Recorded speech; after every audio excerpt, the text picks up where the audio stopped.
चक्षुरुन्मिलितं येन तस्मै श्रीगुरुवे नमः। नमो ॐ विष्णुपादाय कृष्णप्रेष्ठाय भूतले श्रीमते भक्तिवेदान्त स्वामिनेति नामिने। नमस्ते सरस्वती देवे गौरवाणी प्रचारिणे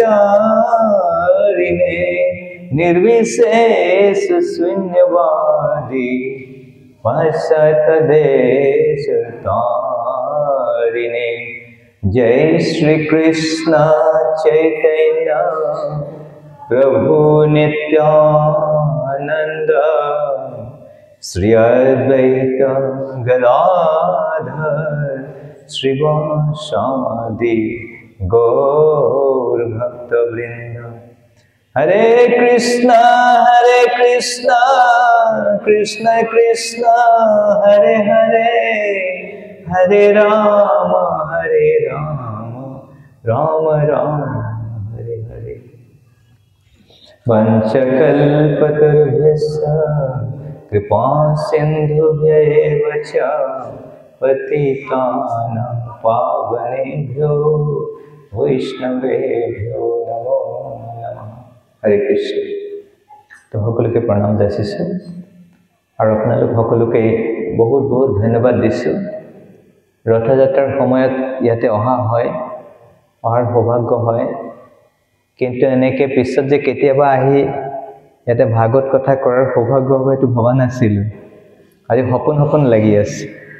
আপোনালোকে এইটো সুযোগটো দিছে মোক, সেইকাৰণে আপোনালোকক বহুত বহুত ধন্যবাদ। তখন চৰকাৰ প্ৰভুকো ধন্যবাদ, আপোনালোকে সুযোগটো দিছে। খুব ধুনীয়া মন্দিৰ, ভগৱানৰ মন্দিৰ ধুনীয়া হ'ব লাগে। আৰু সন্মুখত বৃন্দা দেৱী আছে, ইমান ধুনীয়া বৃন্দা দেৱী। পঞ্চতত্ত্ব আছে, সৰগোস্বামী আছে, ভগৱানৰ বেলেগ বেলেগ অৱতাৰবিলাক আছে, গৌৰনীতাই আছে। বহুত ধুনীয়া মন্দিৰ। আৰু ইয়াতে যদি প্ৰতিদিন হৰি কথা হয়, ভাগৱত পাঠ হয়, তেতিয়াতো আৰু সুন্দৰ। হীৰাৰ আঙঠিত যদি, সোণৰ আঙঠিত যদি হীৰাৰ টুকুৰা এটা লগাই দিয়ে, তেতিয়াহ'লে কি হ'ব? কিমান ধুনীয়া হ'ব। এনেই সোণৰ আঙঠি ধুনীয়া, তাতে হীৰাৰ টুকুৰা এটা যদি লগাই দিয়ে আৰু ধুনীয়া হৈ যাব। ইমান ধুনীয়া মন্দিৰ, শিৱ ঠাকুৰো আছে। আৰু আজি খুব ভাল দিন, আজি হৈছে শিৱৰাত্ৰি, মহাশিৱৰাত্ৰি না। তো আজি অকণমান শিৱৰ গুণগান কৰিব চেষ্টা কৰিম। মহাভাগৱত, তো ভাগৱতত লিখা আছে নস্ত প্ৰায়েষু অভদ্ৰেষু নিত্যং ভাগৱত সেৱয়া। তো আমাৰ যদি হৃদয় পৰিষ্কাৰ কৰিব লাগে, হৃদয়ৰ অনৰ্থবিলাক দূৰ কৰিব লাগে, হৃদয় শুদ্ধ কৰিব লাগে, সমাজৰ কল্যাণ কৰিব লাগে, দেশৰ কল্যাণ কৰিব লাগে, সকলোৰে কল্যাণ কৰিব লাগে, তেনেহ'লে কি কৰিব লাগিব? ভাগৱত পাঠ কৰিব লাগিব, ভগৱানৰ গুণগান কৰিব লাগিব। তো কৈছে নিত্যং ভাগৱতে সেৱয়া। তো তাতে ক'ব পাৰিলেহেঁতেন নিত্যং ভাগৱত সেৱয়া, ভগৱানৰ সেৱাৰ কথা ক'ব পাৰিলেহেঁতেন, কিন্তু তাতে ভগৱানৰ কথা কোৱা নাই। ভাগৱতত কি কৈছে? নিত্যং ভাগৱত সেৱয়া। নিত্যং ভাগৱত সেৱয়া মানে হৈছে ভাগৱত। ভাগৱত বুলি ক'লে দুই ধৰণৰ ভাগৱত আছে। এটা হৈছে গ্ৰন্থ ভাগৱত, যিটো আমি ভাগৱত পাঠ কৰোঁ, ঠিক আছে না? আৰু এটা হৈছে ব্যক্তি ভাগৱত। আৰু ভাগৱতত যিটো কৈছে ভাগৱতে সেৱয়া, যিসকল ব্যক্তি আমি সোমাই দৰ্শন কৰি তেওঁলোক হৈছে ব্যক্তি ভাগৱত। তেওঁলোক কি হয়?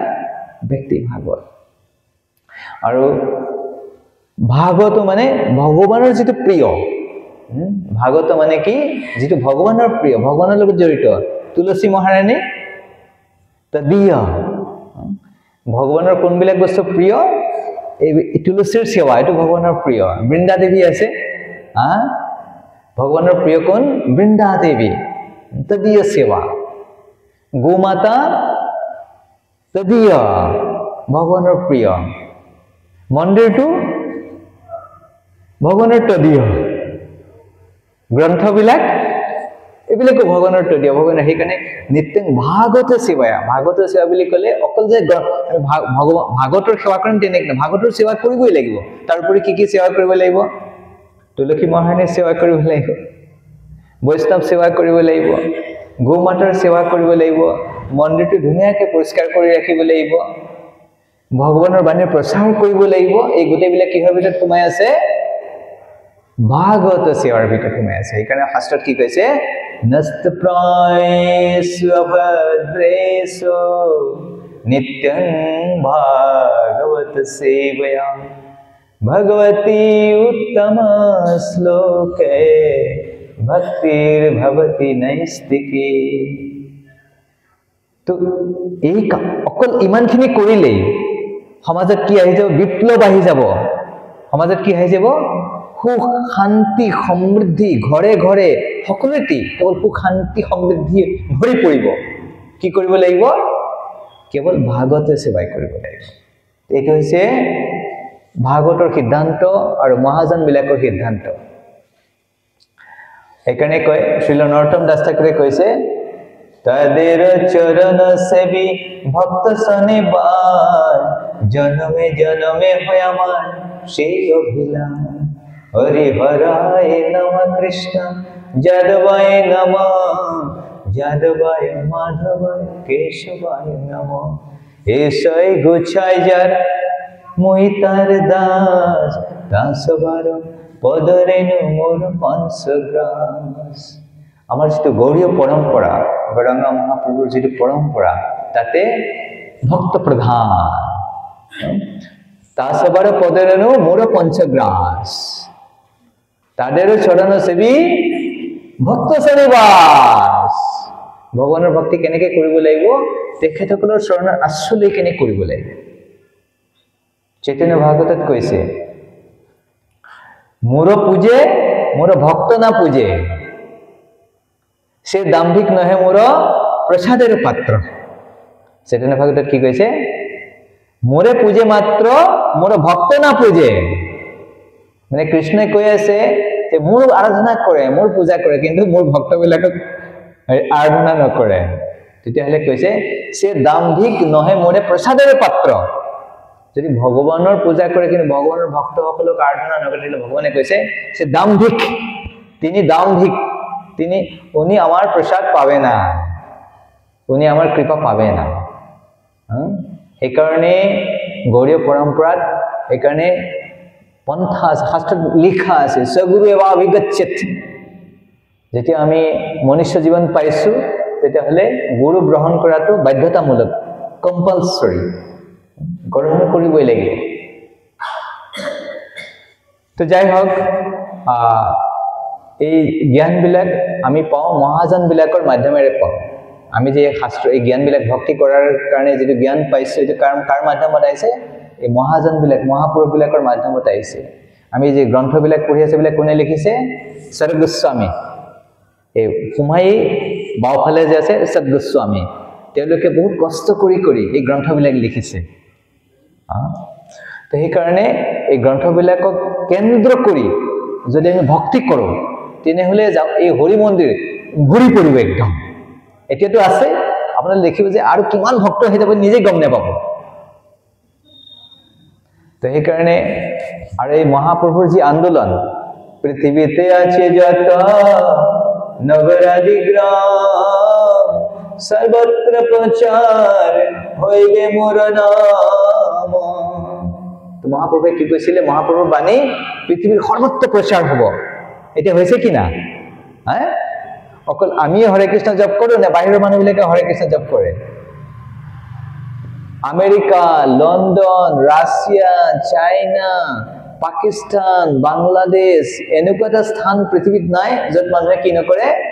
হৰে কৃষ্ণ জপ নকৰে। সকলোৱে জপ কৰে। তো শিৱৰ বিষয়ে ভাগৱতমত কৈছে যে যিমানবিলাক ভগৱানৰ ভক্ত, বিষ্ণুৰ ভক্ত, এই সকলৰ ভিতৰত শ্ৰেষ্ঠ কোন সকলোতকৈ ডাঙৰ? ভগৱান শিৱ।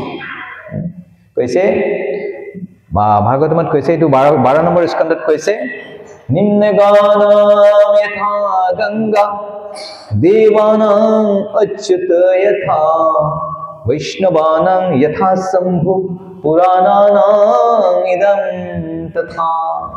भागवतমৰ সিদ্ধান্ত আজিৰ দিনটোত মোৰ বহুত ইচ্ছা আছিল শিৱৰ গুণগান কৰিবৰ কাৰণে সুযোগটো পাইছে বহুত ভাল লাগি আছে মনত মোৰ মনত বহুত ইচ্ছা আছিল আজি যে কৰবাত শিৱৰ গুণগান কৰিব পালোহেঁতেন শিৱৰ কথা কৰিব পাৰিলেহেঁতেন এনে ভাবি আছিলোঁ তো প্ৰভু ফোনটো কৰিছিল বোলো কিবা শিৱৰাত্ৰিৰ কাৰণে নেকি মই বোলো ভালেই পালোঁ মনৰ হেঁপাহ আছিল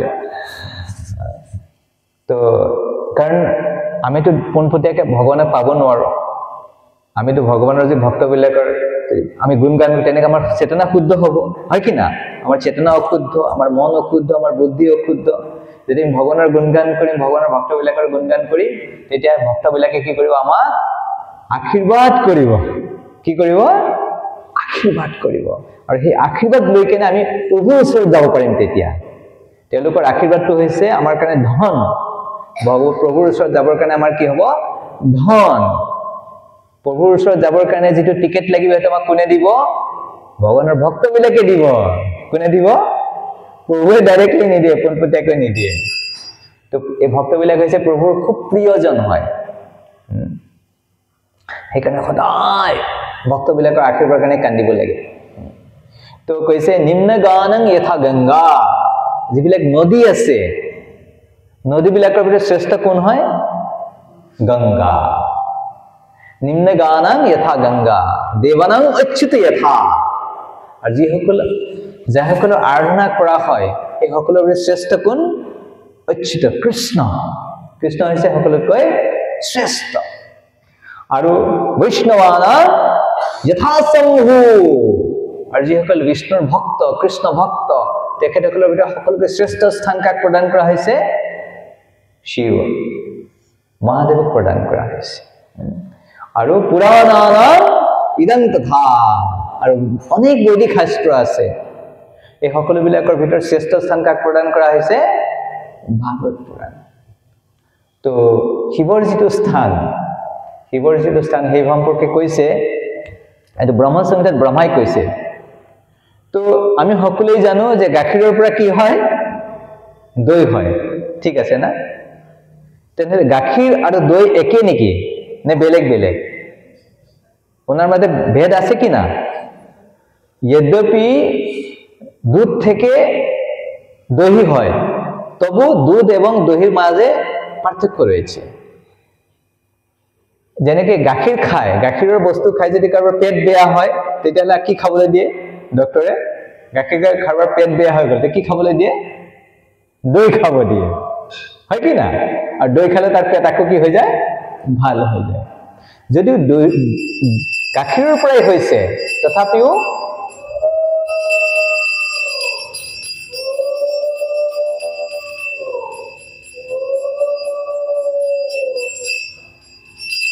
যদিও গাখীৰৰ পৰাই দৈ হৈছে কি দৈৰ গুণাগুণ বেলেগ বেলেগ ঠিক তেনেকে কৈছে শিৱক ভগৱানৰ সমান বুলি ভাবিলেও অপৰাধ আৰু ভগৱানৰ পৃথক বুলি ভাবিলেও অপৰাধ পৃথকো নহয় আৰু ভগৱানো নহয় এনেকে কৈছে ব্ৰহ্মাই কৈছে ক্ষীৰং যথা দধি বিকাৰ বিশেষ যোগা সঞ্জায়তে नहि তথা পৃথগস্তি হেতু यह संभुतामपि तथा समुपैति काचार गोविंदम आदि पुरुषम तमहं भजामि যেনেকে গাখীৰৰ পৰা অম্ল মানে টেঙা জাতীয় বস্তুৰ সম্পৰ্কত আহিলে গাখীৰটো কি হৈ পৰে দৈ হৈ পৰে ঠিক তেনেকে ভগৱান যেতিয়া এই জগতত আহে তেতিয়াহ'লে যেতিয়া এই গুণত স্পৰ্শ কৰে তেতিয়াহ'লে কি হৈ পৰে এইজনে হৈছে শিৱ কিন্তু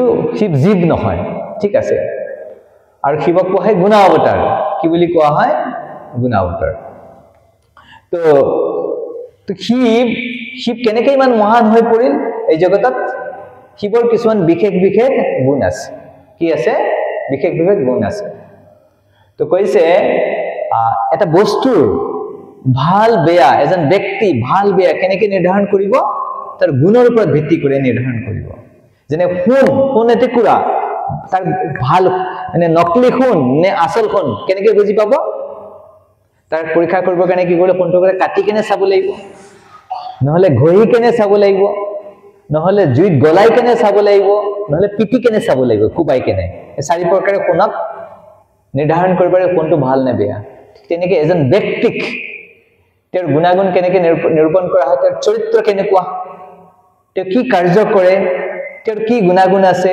তেওঁৰ মাজত কিমান বৈৰাগ্য আছে এই বস্তুবিলাক চাই কেনে মানুহ গম পোৱা যায় এজন ব্যক্তি ভাল আৰু এজন ব্যক্তি বেয়া তেনেকৈ নিৰ্ধাৰণ কৰা হয় তো শিৱৰ মাজত বহুত গুণ আছে তাৰ মাজত এটা গুণ হৈছে শিৱৰ মাজত কি আছে বহুত করুণা আছে কি আছে করুণা করুণা মানে বুঝতে পারছেন দয়া মানে ওনার ভিতরে অনেক কি রয়েছে দয়া রয়েছে দয়া মানে হচ্ছে এই জগতত সাধাৰণতে আমাৰ নিচিনা ব্যক্তিবিলাকৰ স্বভাৱ কি পৰৰ দুখে দুখী নাই পৰৰ দুখে সুখী পৰৰ সুখে দুখী না পৰৰ সুখে দুখী পৰৰ দুখে সুখী কিন্তু আসলে কি হ'ব লাগিছিল পৰৰ দুখে দুখী পৰৰ সুখে সুখী কিন্তু আমি এই জগতত আহিছো আমাৰ ভিতৰত অশুদ্ধতা আছে সেইকাৰণে আমাৰ কি বেলেগৰ দুখ দেখা পালে আমাৰ ভাল লাগে আৰু বেলেগৰ সুখ দেখা পালে জ্বলন হয় কিন্তু শিৱৰ মাঝে শিৱ তেনেকুৱা নহয় ভগৱান শিৱৰ কি কৰে যে এই জগতত মদাহী মানুহ একদম যিসকলক আমি বহুত বেয়া বুলি ভাবো থাৰ্ড ক্লাছ বুলি কওঁ সেই মানুহবিলাকৰ লগত আমাৰ কি বন্ধু বান্ধৱ মিত্ৰতা কৰিম আমি বন্ধু আমাৰ কম ফ্ৰেণ্ডশ্বিপ কৰিম ঘৰলৈ লৈ আহিম যিসকল মানে ভূত প্ৰেত যিসকলে শৰীৰ লাভ নকৰে কিবা কাৰণত তেওঁলোকে আত্মহত্যা কৰিলে কিবা কাৰণত তেওঁলোকে শৰীৰ নাপালে সূক্ষ্ম শৰীৰত তেওঁলোকে ঘূৰি থাকে ভূত প্ৰেতবিলাকক সেইবিলাকক কোনে আশ্ৰয় দিয়ে শিৱই আশ্ৰয় দিয়ে আৰু শিৱই তেওঁলোকে চিন্তা কৰি থাকে তেওঁলোকে যেটো স্থূল আমাৰ স্থূল শৰীৰ আছে আমাৰ এটা দুই ধৰণৰ শৰীৰ আছে এটা আছে স্থূল শৰীৰ আৰু ইয়াৰ ভিতৰত আৰু এটা কি শৰীৰ আছে সূক্ষ্ম শৰীৰ তো যদি অকল সূক্ষ্ম শৰীৰ থাকে তেতিয়াহলে ইচ্ছাবিলাক আমি কেনেকৈ পূৰ্ণ কৰিম এটো থাকিলে হাত থাকিলে খাব পাৰিব যদি শৰীৰে নাথাকে তো সেই কাৰণে শিৱই কি কৰে এই ভূত প্ৰেতবিলাকক লগত লৈ ঘূৰি ফুৰি থাকে তেওঁ হৈছে বহুত শ্ৰেষ্ঠ ব্যক্তি তাৰ পিছতে কি কৰে একেবাৰে যিসকল নিকৃষ্ট সেইবিলাকক লৈ কেনে ঘূৰি থাকে আৰু তেওঁলোকক কি কৰে তেওঁলোকক স্থূল শৰীৰ প্ৰদান কৰে মানে কোনো মাতৃৰ গৰ্ভত তেওঁলোকক স্থান দিয়ে সেইকাৰণে শিৱৰ এটা নাম হৈছে ভূতনাথ কি নাথ ভূতনাথ ভূত মানে যে জীৱবিলাকক আশ্ৰয় দিয়ে আৰু শিৱৰ আৰু এটা নাম হৈছে আশুতোষ কি নাম আশুতোষ মানে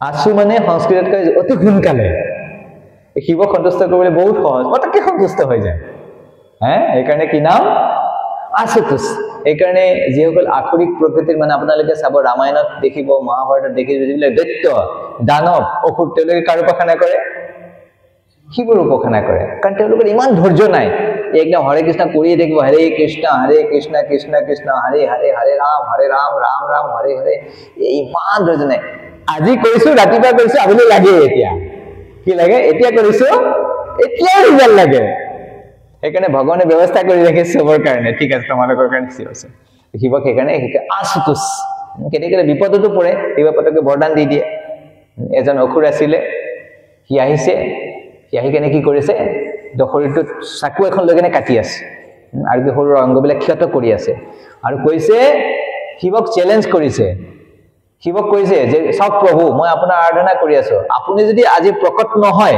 তেতিয়াহলে মই এতিয়া কি কৰিম মোৰ মাথাটো কাটি কেনে মই অগ্নিত দাহ দি দিম লগে লগে শিৱ কি হৈ গৈছে প্ৰকট হৈ গৈছে তো এটো শিৱ সন্তুষ্ট হোৱা নাই শিৱ কিহৰ কাৰণে আবিৰ্ভাৱ হৈছে কৰোণাৰ কাৰণে ঠিক আছে মৰিব নালাগে তাৰপৰে কৰুণা কৰি কেনে আহিছে কিন্তু কৃষ্ণ তেনেকে নাই কৃষ্ণ সন্তুষ্ট কৰিব লাগিব তো আহি কেনে তাক আশীৰ্বাদ দিছে সি কৈছে কি আশীৰ্বাদ লাগে তোমাক কই বলে মই যাৰ মাথাতে হাতটো দিম সি কি হৈ যাব ভস্ম হৈ যাব আৰু তাৰ উদ্দেশ্যটো কি আছিল মানে শিৱ ভস্ম হৈ গলে সি কাক বিয়া কৰাব গৌৰীক বিয়া কৰাব পাৰ্বতীক বিয়া কৰাব তো সেইকাৰণে কেতিয়া এনেকে বিপদতো পৰে যাই হোক শিৱ হৈছে মহান আৰু শিৱৰ মাজৰ আৰু এটা মহান গুণ হৈছে বৈৰাগ্য শিৱ হৈছে গুণ অৱতাৰ আৰু তেওঁৰ পত্নী দুৰ্গা দেৱী হৈছে এই ভৌতিক জগতৰ সুপ্ৰিনটেন্ডেন্ট অধিষ্ঠাতা দেৱী মানে কিমান ডাঙৰ পদ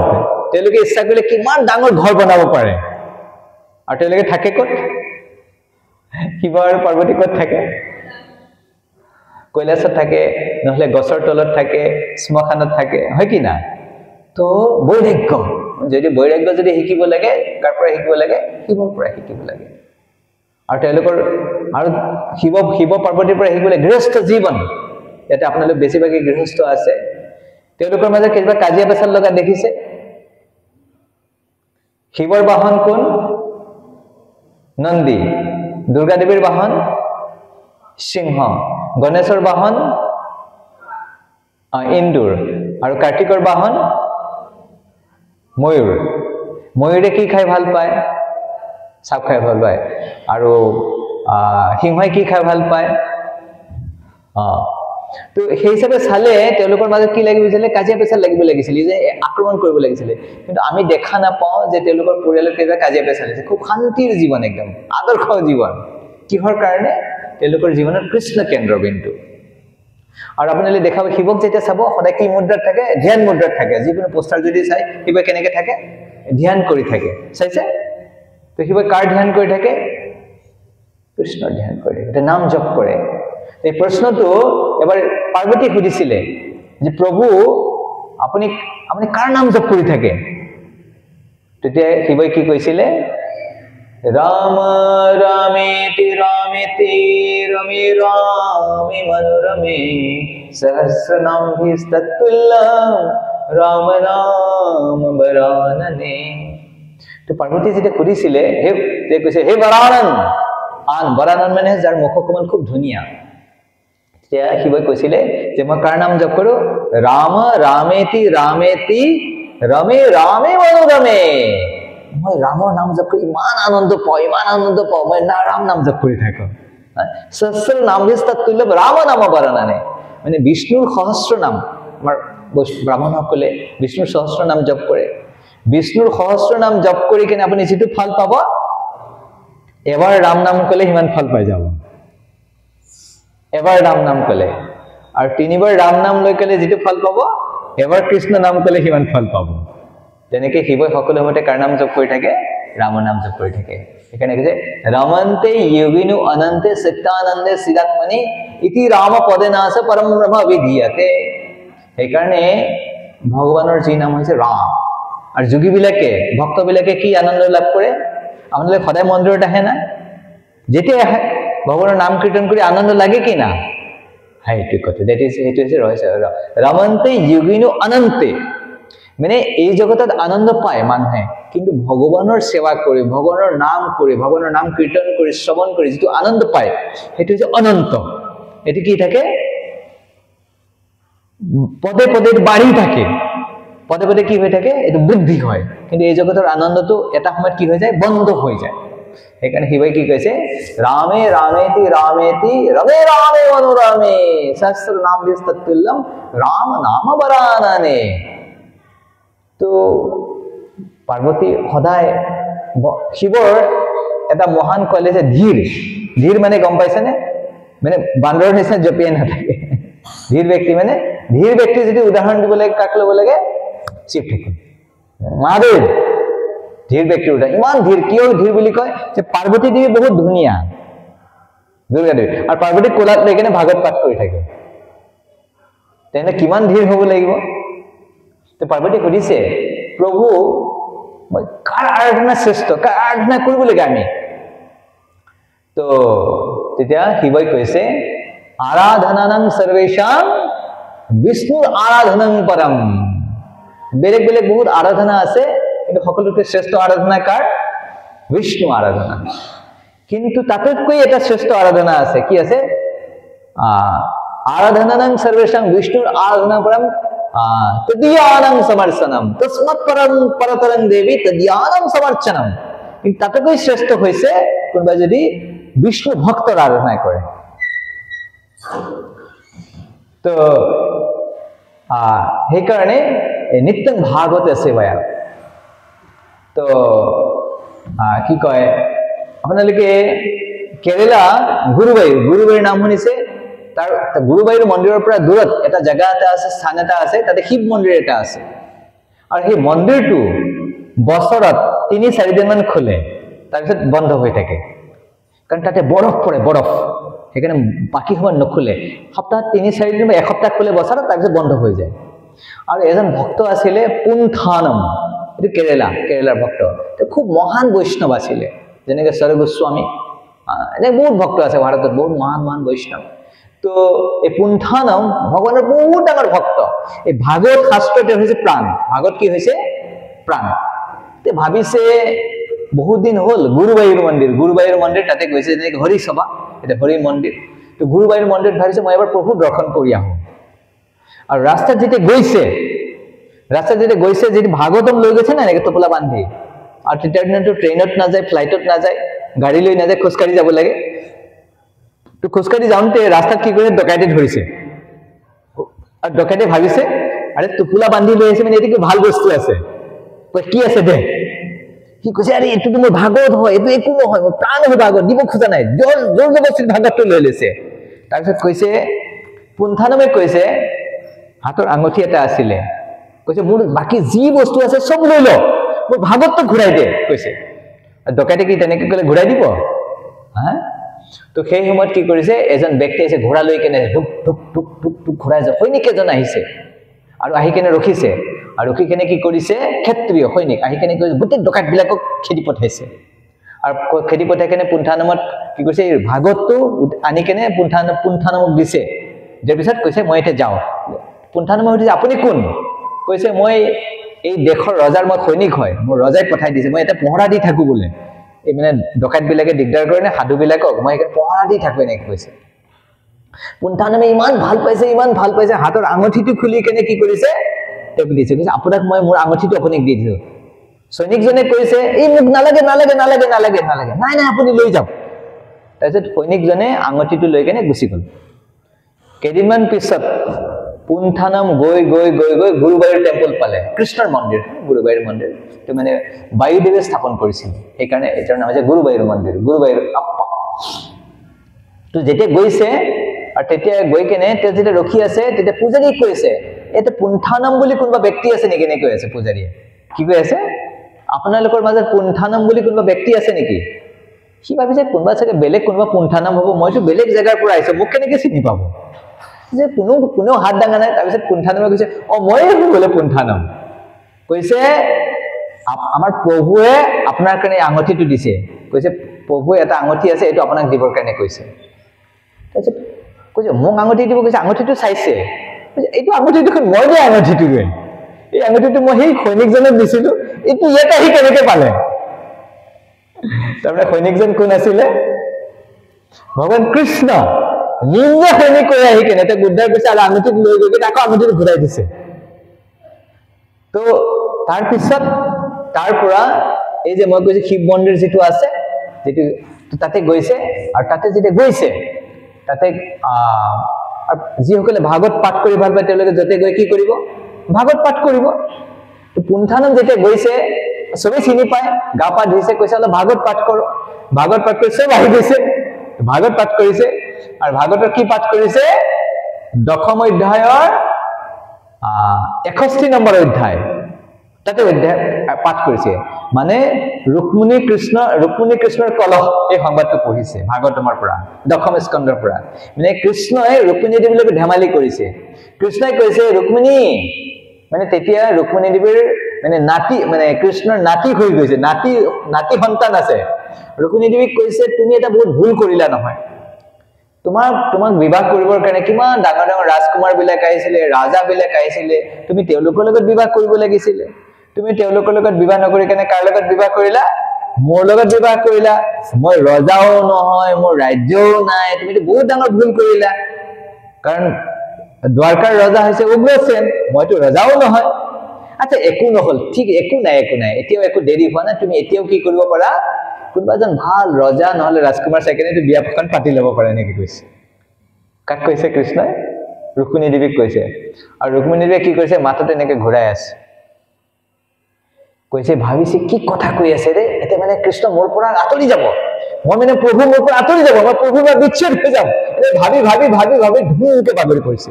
কলগছ বাগৰি পৰে না, কলগছ কাটি দিলে ধুমকে পৰে না, পৰি গৈছে কৃষ্ণই ভাবিছে আৰে মই ধেমালিহে কৰিছিলো মানে কৃষ্ণই কিয় কৈছিলে মই যেতিয়া এনেকে কম ৰুক্মিণীটোৱে কিজানি খং কৰিব খং কৰি কি কয় সেই চাবৰ কাৰণে সেই আনন্দ ল'বৰ কাৰণে কৃষ্ণ হেৰি কৰিছে কি উল্টা ৰিয়েকশ্যন হৈ গ'ল ৰুক্মিণীদেৱী একোৱেই নকলে বাগৰ পৰি গ'ল এই যে সংবাদটো দেখিবই কি কয় কোনঠানমে পঢ়িছে আৰু কিতাপ আমি যেতিয়া গ্ৰন্থ পঢ়ো আমি কি কৰোঁ এনেকৈ মাৰ্কিং কৰা থাকে যিকোনো গ্ৰন্থ পঢ়িলে এনেকৈ মাৰ্কিং কৰা বুলি কয় আজি পঢ়া হ'লতো আজি এনেকৈ থৈ দিলোঁ তো কাইলৈ আজি মানলৈ হ'লতো অহাকাইলৈ ক'ৰ পৰা ইয়াৰ পৰা পঢ়িম আকৌ নেক্সট দিনাখন যদি হে ইয়াতে ৰাখি থম ইয়াৰ পৰা পঢ়িম এনেকৈ চিষ্টেম থাকে না এটা চিহ্ন এটা দিয়া থাকে তো আজি পঢ়া হৈ গ'লতো ৰুক্মিণী কৃষ্ণৰ কলহ চিহ্নটো দিলে দি কিনে পুনঠানমুখ গুচি গ'ল ভাগত তাতে ৰাখিলে পিছদিনাখন আকৌ আহিছে ভাগত পঢ়িব খুজিছে তাৰপিছত চাইছে এই যে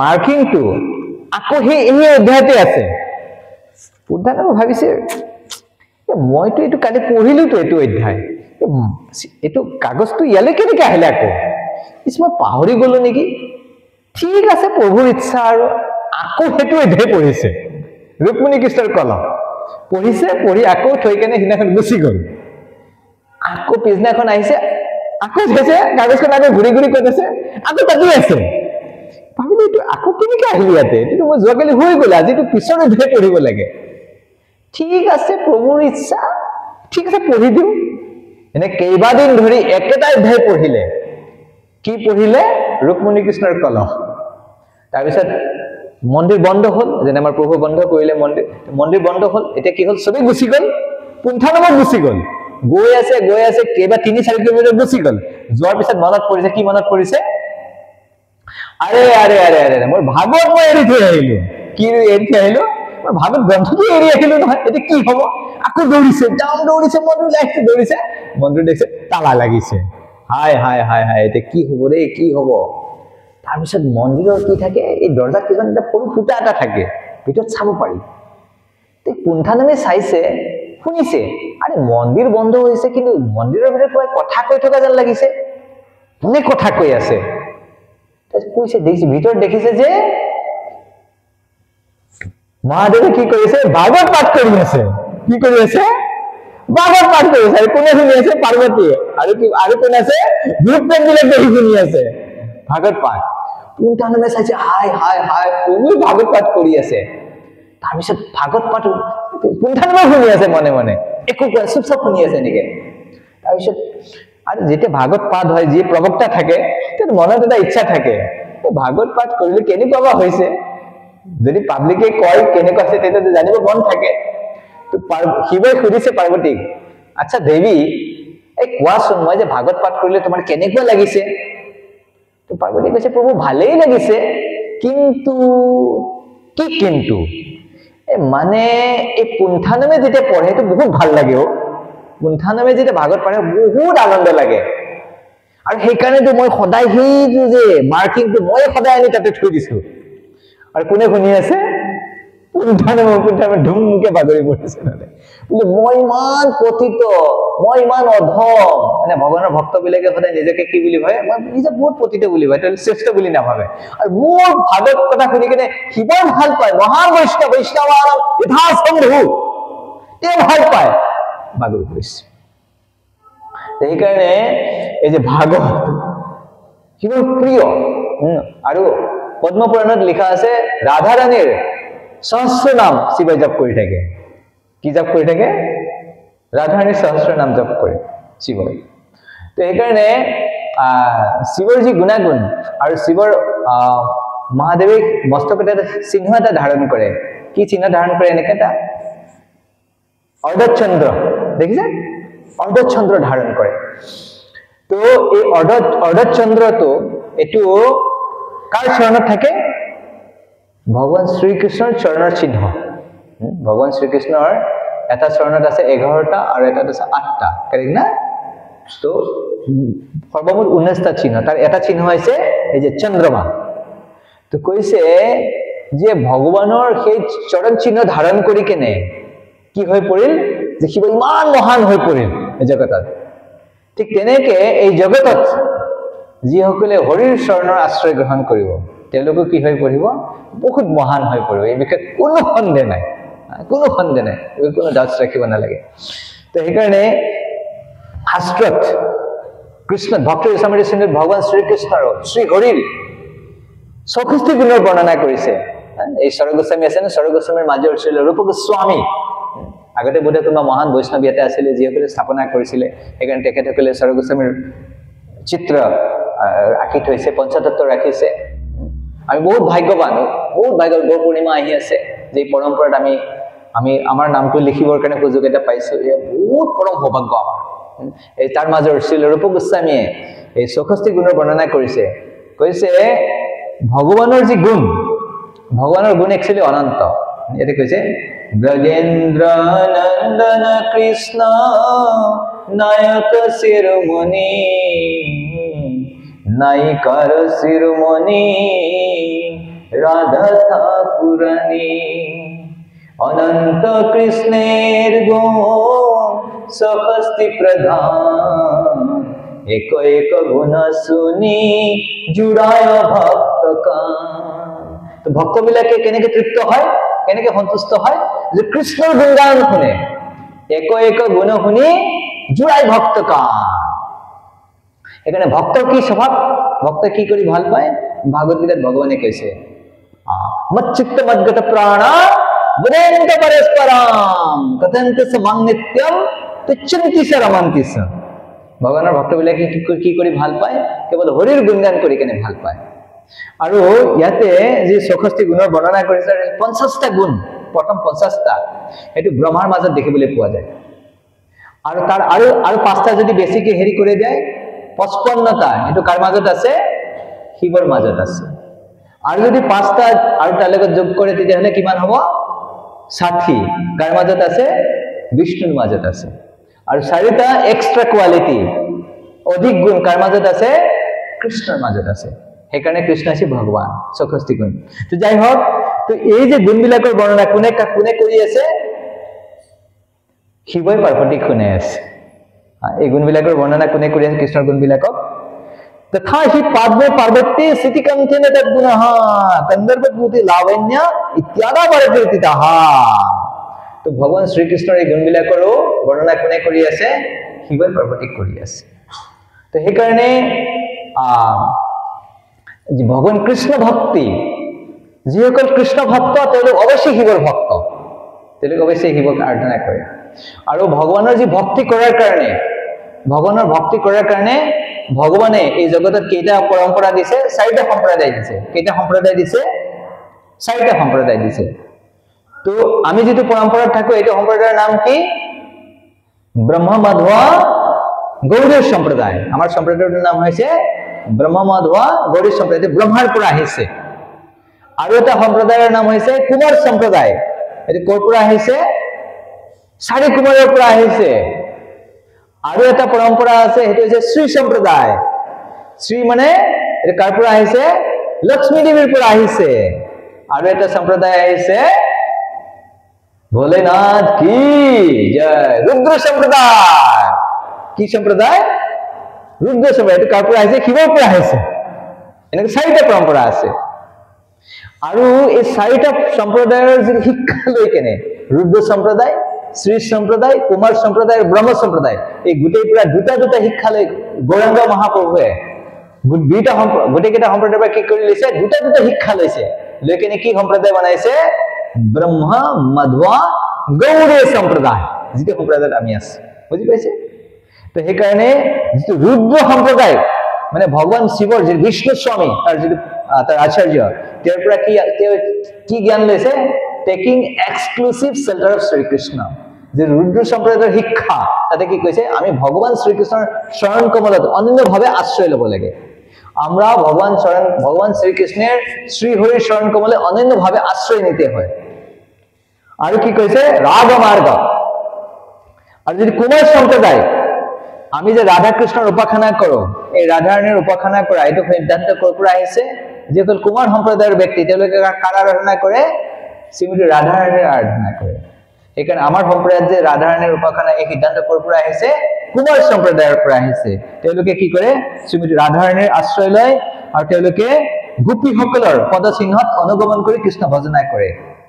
আৰু যি শ্ৰী সম্প্ৰদায়ৰ পৰা যিটো সিদ্ধান্ত লৈছে সেইটো হৈছে শুদ্ধ ভক্তি কেনেকৈ অনুশীলন কৰিব লাগে আৰু বৈষ্ণৱ সেৱা serving to the Vaishnavas বৈষ্ণৱেৰ কিভাবে সেৱা কৰতে হয় সেটা আৰু যেটো আমাৰ ব্ৰহ্ম সম্প্ৰদায়ৰ পৰা আছে ভগৱানৰ শ্ৰী বিগ্ৰহৰ উপাসনা আৰু মায়াবাদ খণ্ডন এনেকে গোটেই কেইটা লেকেনে মহাপ্ৰভু চৈতন্য মহাপ্ৰভু গৌৰাঙ্গ মহাপ্ৰভু কি বনাই কি সৃষ্টি কৰিলে ব্ৰহ্ম মাধৱ গৌড়ী সম্প্ৰদায় গৌৰাঙ্গ মহাপ্ৰভু কি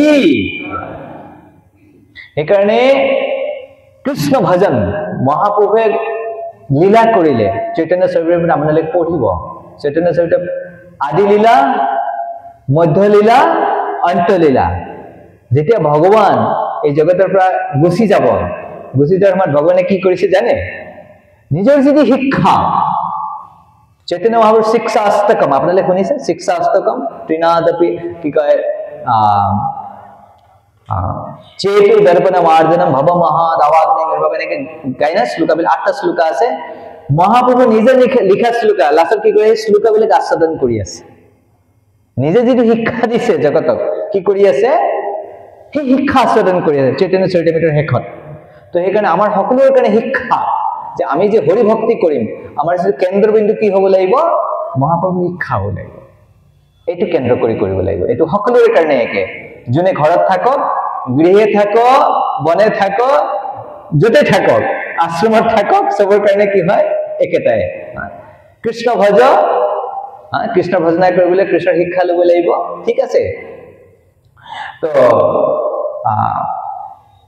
এবাৰ এই ঋষিমুনি বিলাকে আপোনালোকে যে সাধু বিলাক বহি আছে ভক্ত বিলাক বহি আছে এবাৰ মনত ঋষিমুনি বিলাক বহি আছিলে তেওঁলোকে যেতিয়া বহি আছে তেওঁলোকে ভাবিছে যে ভগৱান কোন হয় কাৰণ যিসকল শিৱৰ ভক্ত তেওঁলোকে কি ক'ব শিৱই ডাঙৰ ঠিক আছে না যিসকলে ব্ৰহ্মাৰ উপাসনা কৰিব তেওঁলোকে কি ক'ব ব্ৰহ্মাই ডাঙৰ ব্ৰহ্মাই ভগৱান আৰু যিসকলে বিষ্ণুৰ উপাসনা কৰে কি ক'ব বিষ্ণুই ডাঙৰ যিসকলে কৃষ্ণৰ উপাসনা কৰে কি ক'ব কৃষ্ণই ডাঙৰ সবৰে এটা হেৰিতে থাকে না মোৰ যিটো ৰাস্তা সেইটো সবতকৈ ডাঙৰ ঋষিবিলাকে ভাবিছে আৰে ভগৱান কোন তো সবটো ভগৱান হ'ব নোৱাৰে ভগৱানটো এজনেই হ'ব তো তেওঁলোকৰ মাজৰ পৰা এজনে কি কৰিলে ভৃগুমুনি আছিলে তো ভৃগুমুনিক ক'লে বোলে আপুনি যাওক গৈ কেনে নিৰ্ধাৰণ কৰক ভগৱান কোন তো সকলোৰে প্ৰতিনিধি হয় যিমানবিলাক ঋষিমুনিবিলাক আছিলে ঋষিমুনিবিলাকৰ প্ৰতিনিধি হৈ কেনে ভৃগুমুনি আহিছে আৰু ভৃগুমুনি আহি কেনে প্ৰথমতে কাৰ ওচৰত গৈছে ব্ৰহ্মাৰ ওচৰত গৈছে আৰু ব্ৰহ্মা কোন হয়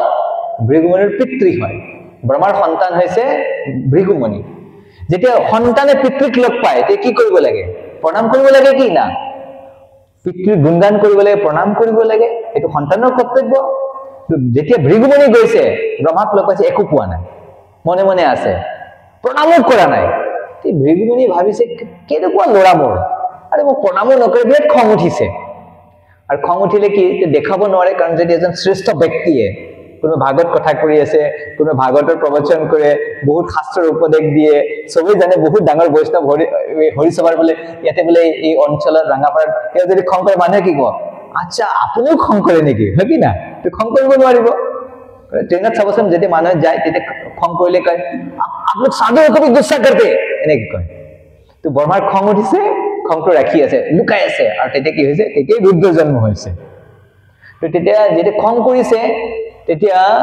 ভৃগুমুনিয়ে ভাবিছে যে ব্ৰহ্মা হৰে কৃষ্ণ সাংগচ্ছ খং কৰিছে না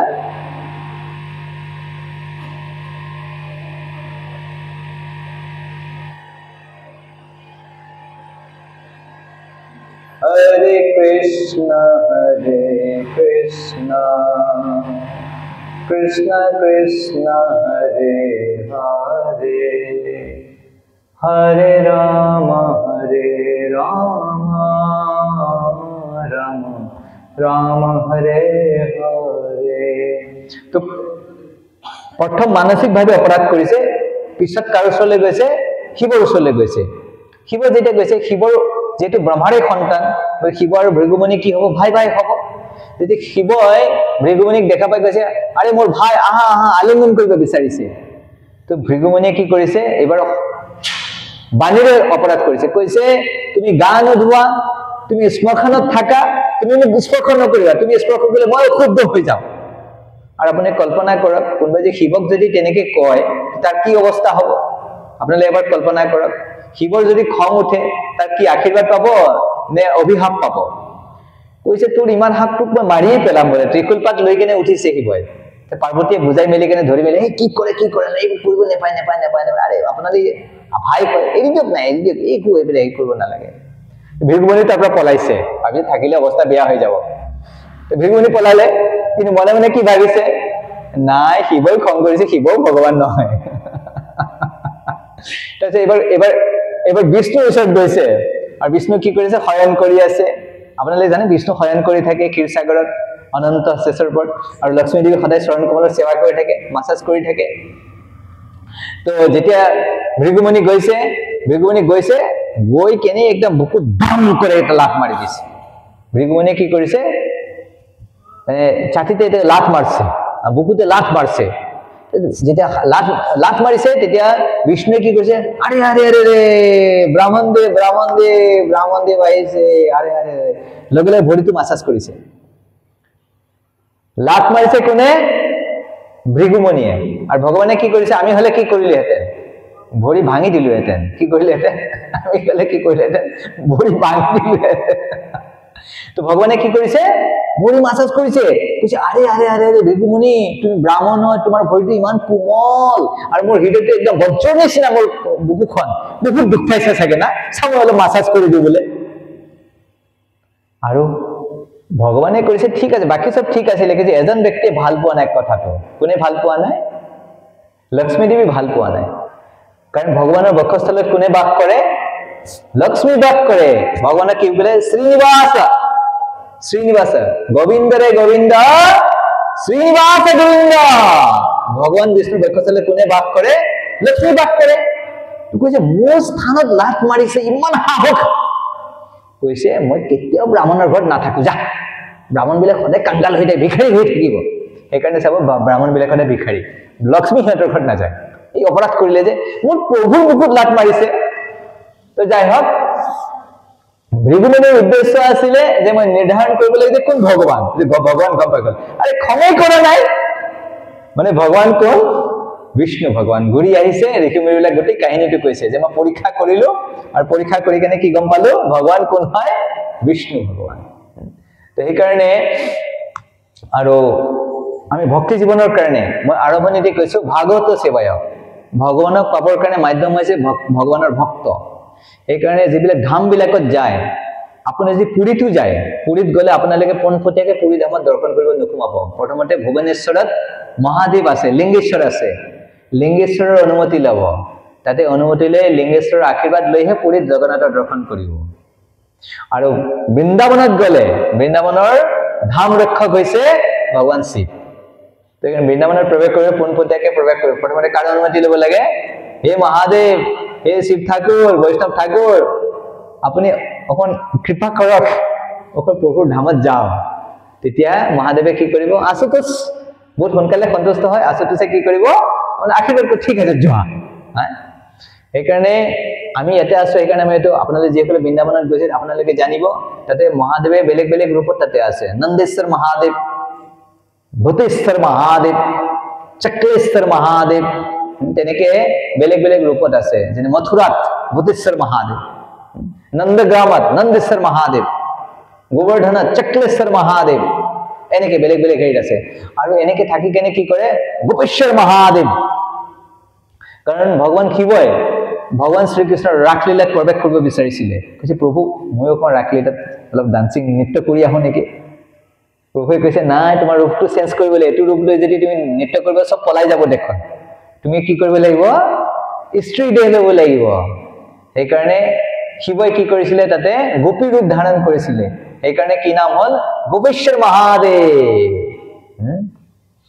আৰু নন্দেশ্বৰ মহাদেৱ তাতে নন্দগ্ৰামত তাতে শিৱ আছে আৰু চক্ৰেশ্বৰ মহাদেৱ আপোনালোকে স্বৰূপ গোস্বামীৰ লগত ৰিলেটেড কাহিনী তো স্বৰূপ গোস্বামীৰ ভিতৰত সনাতন গোস্বামী এখেতসকলে মহান মহান বৈষ্ণৱ ভগৱানৰ পাৰ্ষদ আৰু তেওঁলোকে ভগৱানৰ ধামৰ পৰা পোনপটীয়াভাৱে এই জগতত আহিছে আমাবিলাকক ৰূপানুগ বুলি কোৱা হয় কি বুলি কোৱা হয় ৰূপানুগ শ্ৰীল ৰূপ গোস্বামীৰ পৰা এই পৰম্পৰা আহিছে তো শ্ৰীল সনাতন গোস্বামী এই তাতে গোবৰ্ধনত আছিলে চক্ৰতীৰ্থ এই তাতে কি হৈছিলে এই মহে বহুত কামুৰি আছে মানে তেওঁলোক গোস্বামীটো তেওঁলোকে গ্ৰন্থ লিখি আছিলে আৰু কি কি কৰিছে মহবিলাকে কামুৰি আছে তো সনাতন গোস্বামী ভাবিছে এ মহে ইমান কামুৰিছে এ যাওঁ ইয়াৰ পৰা নাথাকো ইয়াতে নাথাকো মই যাম আৰু তাৰপিছত শিৱই ভাবিছে আৰে মই সাধু সংগ পাই আছিলো এই মহে কামুৰিলে যদি সনাতন গোস্বামী গুচি যায় মইতো সাধু সংগৰ পৰা বঞ্চিত হৈ যাম না আৰু শাস্ত্ৰত কৈছে সাধু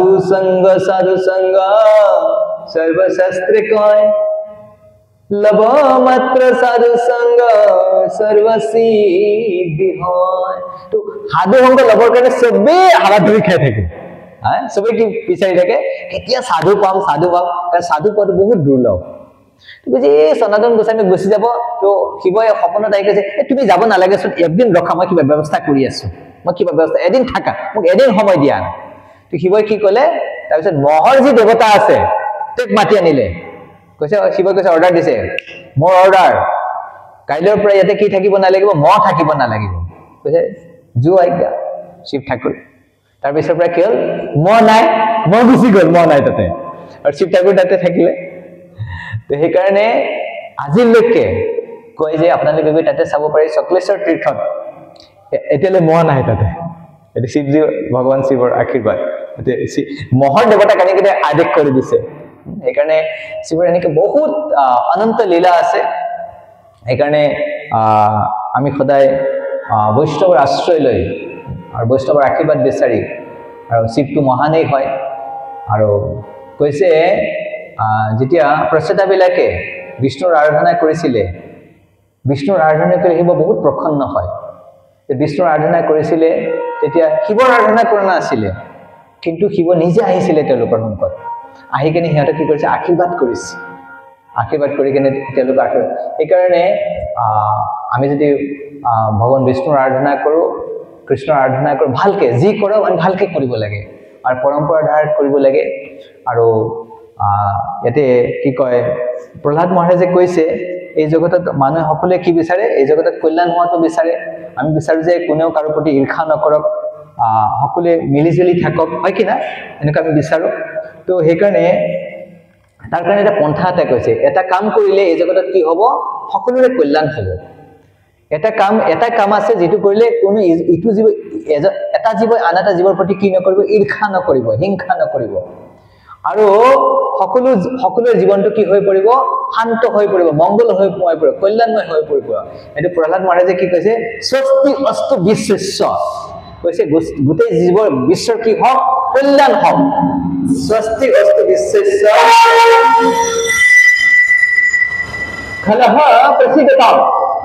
খলহ প্ৰসিদ্ধতা মানে যিসকল ঈৰ্ষালু ব্যক্তি তেওঁলোকো শান্ত হৈ যাওক তেওঁলোকো সুখী হওক ধ্যায়ন্তু ভূতানি শিৱমৈথু ধিয়া আৰু সকলো জীৱই কি কৰক ইজনে সিজনৰ কি কৰক ভাল চিন্তা কৰক কিন্তু তাৰ কাৰণে এটাই উপায় আছে মনস্য ভদ্ৰম ভজতা অদক্ষজে তো হেতুৰ কাৰণে কি কৰিব লাগিব সকলোৱে অদক্ষস নে কৃষ্ণৰ এটা নাম হৈছে অদক্ষজ তো হেকা সকলোৱে কাৰ আৰাধনা কৰিব লাগিব কৃষ্ণৰ আৰাধনা কৰিব লাগিব আবিশ্যতাম মতিৰ অপহয়তু কি কোনো অন্য কোনো ধৰণৰ ইচ্ছা নকৰাকে আমি যদি কেৱল শ্ৰী হৰিৰ আৰাধনা কৰোঁ তেনেহ'লে এই জগতৰ সকলোৰে কল্যাণ হ'ব জগতখনত শান্তি আহিব সমৃদ্ধি হ'ব মানুহৰ ঈৰ্ষা ভাৱ নাথাকিব আৰু যিমানবিলাক ভাল গুণ লাগে দেৱতাবিলাকৰ যি ভাল ভাল গুণ আছে যিবিলাক ভাল গুণ আমি ভক্তবিলাকৰ মাজত মহান মহান ভক্তবিলাকৰ মাজত দেখা পাওঁ আমি যদি সেই সকলো ভাল গুণ আমি বিচাৰো যে আমাৰ মাজতে আহক আপোনালোকে বিচাৰে কি না সকলোৱে ভাল গুণবিলাক আহিব লাগে কি না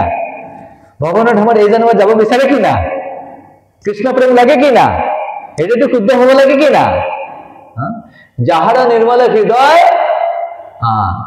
সহজে নিৰ্মল ব্ৰাহ্মণ হৃদয় কৃষ্ণৰ বচিতে যোগ্য স্থান হয় যেটো ভক্তবিলাকৰ হৃদয় খুব শুদ্ধ থাকে সেইকাৰণে কৃষ্ণক বিশ্ৰাম কৰে ভক্তৰ হৃদয়কে বিশ্ৰাম কৰে তোমাৰ হৃদয়ে সদা গোবিন্দ বিশ্ৰাম গোবিন্দ কাহে নমুৰ বৈষ্ণব পৰাম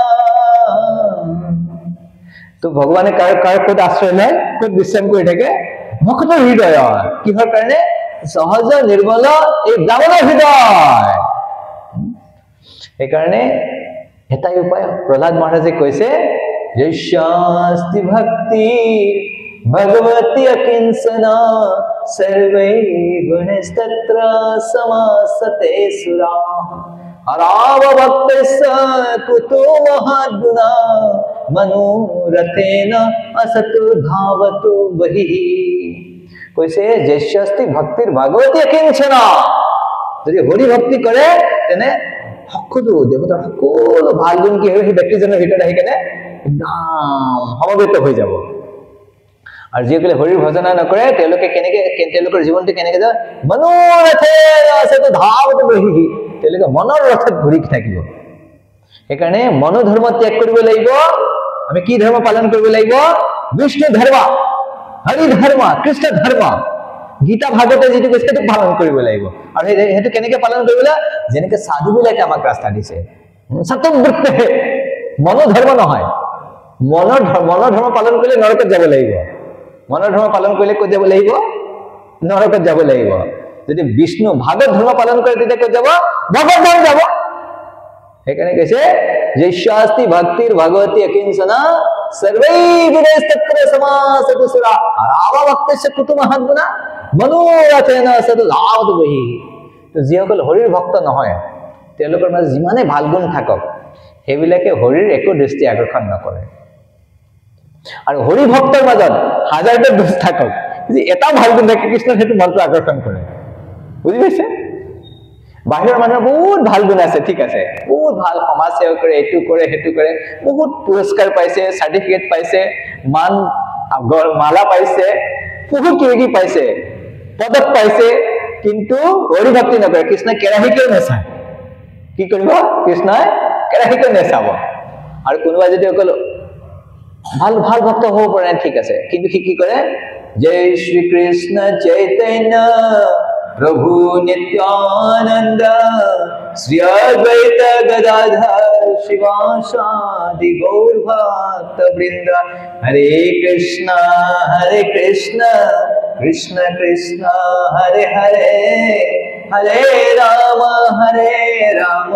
राम राम हरे हरे। तो भगवान को हरे श्वास आइजन मोर कृष्ण भक्त, मोर भक्त आइजन যাহার মুখে এক কৃষ্ণ নাম সেইটি বৈষ্ণৱ কৰি হয় তাহাৰ সম্মান। এই যে শাস্ত্ৰৰ সিদ্ধান্ত।